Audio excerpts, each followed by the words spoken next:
It, it it'd been too long since I played Winter's Daydream. So I do at least a short 10-minute video or something. Get a little further into the story. I bet I'm almost finished, which is a shame because like not much has happened. But I hope I'm wrong. I hope maybe I'm only into the middle section of the game, maybe early middle. But we'll see.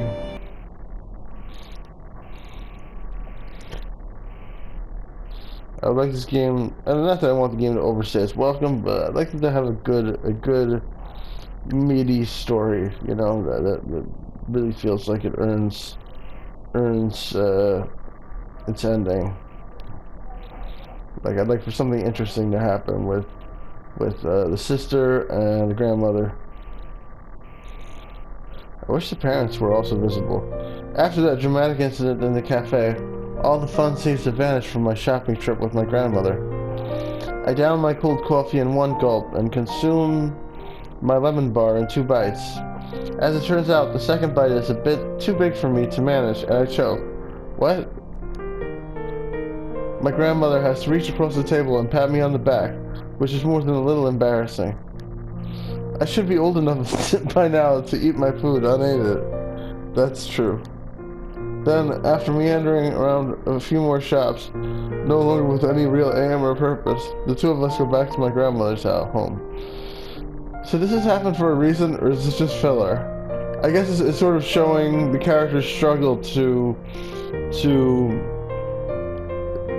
claim his independence, right? As an adult. It sounds simple when I say it like that, but the reality is anything but. The buses back to my grandmother's small village run infrequently, especially during the winter months, when snow and ice coat the road. The bus only makes a long, slow run from the village to the town twice a day, and this afternoon it's more than half an hour late. Fortunately, it isn't snowing, but it is very cold, and my fingers feel as though they're about to drop off, particularly those gripping the carrier bag that contains Otoko's present. I doubt Otoko will even care about her gift. I was being foolish when I bought it for her. I let myself get swept away in a brief flickering moment of sentimentality. If I had half a brain, I'd realize my little sister doesn't care for sentiment. It matters so much to her. It matters as much to her as old-fashioned jewelry from the 1920s, which is to say, not a lot. Ah well, we all make mistakes. After another journey that lasts 2 hours, during which we get bumped about inside the old bus that smells more than a little musty, my grandmother and I finally return home. Now I'm sitting in my grandmother's living room, my legs beneath the kotatsu, my eyes trained on the sky beyond the window. It's already dark. My grandmother and I didn't go out for all that long. All told, our little excursion lasted about 3 hours. But that's before you account for the extra 4 hours we spent on the bus traveling there and back. Damn, that's terrible. Why didn't you just stay there? Should have stayed with his parents. I hate even thinking about him riding the bus for 4 hours to spend 3 hours in town. All of a sudden, it seems like we had an incredibly busy day. It doesn't help that I haven't had much to eat. Hope they had something to entertain themselves on the bus. Breakfast feels like a century ago, and the lemon bar I was treated to at my grandmother's insistence was hardly enough to fill me. I sigh. My grandmother, who's sitting opposite me at the kotatsu, gives me a questioning look. Are you alright, you? I'm fine. Are you sure? You look a little down, dear. Must be that time of year. I know what you mean. It is rather cold outside, and it gets dark so early these days. I glance at the clock on my grandmother's wall. It's an old clock, not quite as old as my grandmother, though, and it always seems to be either 5 minutes too slow or 5 minutes too fast. It's not a grandfather clock, it's a grandmother clock. Sorry. Too soon. It's loud, too. The movement of the clock hands fills the house with a series of slow, steady tick-tick-ticks. According to the clock, it's 5:30 in the evening. I don't know if I entirely trust it, but it's probably not that inaccurate. The clock isn't in the habit of outright swindling people out of their hours. Instead, it just makes several minutes more easily forgivable. Oh, instead, it just makes several minute, more easily forgivable mistakes. When do you want to go to Jinguji Square Shrine? Not now. It's still too early. I thought you'd want to go there as soon as possible. I do, but... My grandmother shakes her head. She must be afraid to go. Oh, it's silly, and yet... At the same time, I can't help but feel afraid. Yeah, of course. Afraid? What do you have to be afraid about? Jesus, you! How tone deaf are you? I just wonder. Because what if she goes and nothing happens, right? Most likely she's gonna go there and nothing's gonna be there. And that's gonna be brutal. So of course she's afraid. My grandmother traces a pattern against the tabletop with her fingers. Will I really see my Yukinari? There are no guarantees. It's just something I told myself because... God damn, you're like a really bad conversationalist. Because I thought it would make for a nice story, I suppose. You won't know until you go there for yourself. Jeez, you, lower her expectations a little bit. Well, you're not wrong about that. You've always been a pragmatic boy.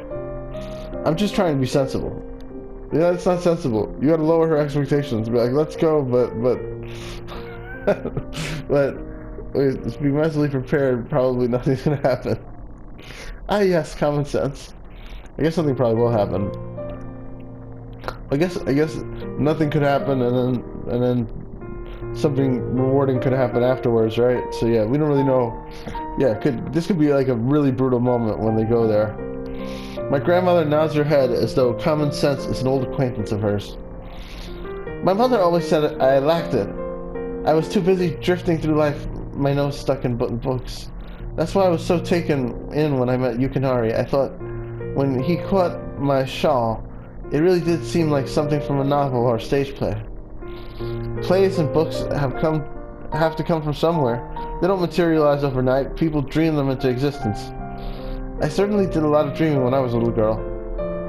This situation is so amazing. If you told anybody, they'd think we were making up stories. It's not every day an old woman wakes up to discover she's a teenage girl again. You're quite right. The spirits have bestowed an amazing blessing upon me. I shouldn't waste it. A small silence elapses. My grandmother frowns once more, her expression thoughtful, and drums her fingers against the wooden top of the kotatsu. I, meanwhile, reach for the fruit bowl and select the ripe, juicy orange. For some reason, oranges are intrinsically linked to the winter. It's some kind of Japanese custom ingrained in our culture even more deeply than Christmas itself. Christmas isn't a real Japanese holiday anyway. We borrowed it from the West. Like Otoko's favorite pair of white, strappy heels, it's all imported.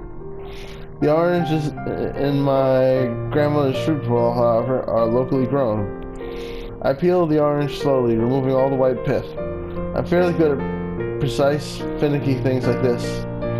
Back at home, when I lived at home, my mother would always ask me to lend a hand when she peeled carrots or potatoes, and my dad got me to remove the pith from the oranges in the winter.